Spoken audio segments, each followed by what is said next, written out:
有民众要年代旅游团的越南富国岛行程，到当地煞无人带队。落尾有当地旅游业者讲，是年代旅游欠当地团业者团费，才提出这个事件。旅客今仔日总是分3班飞行机返来台湾，即阵台湾的观光署、旅游品质保障协会甲越南当地旅游局拢会开始调查。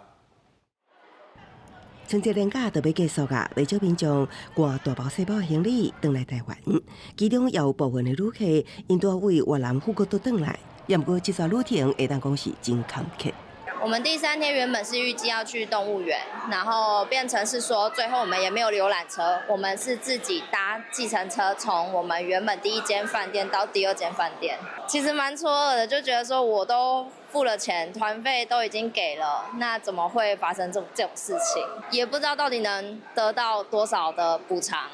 有定富国岛的5日4夜旅游，结果红放分照，相关的代志拖烧，当地媒体也陆续报道。越南青年部更加指出，当地主管单位健康省旅游局派监察小组去了解，也要审查旅行社合约。它之间的任何行为，其实都不应该影响到旅客本身的整个旅游行程。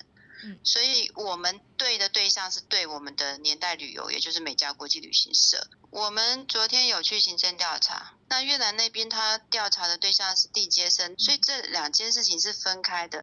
年代旅游办理越南富国岛旅行团，将旅客交予当地4间地接社，也不过刷拖欠部分地接社团费，造成约300名旅客红放分照。消息传出了后，还佫有韩港业者也了进前甲年代旅游合作，也去互拖欠钱。年代旅游负责人林大军有计14暗9点会佫出面说明。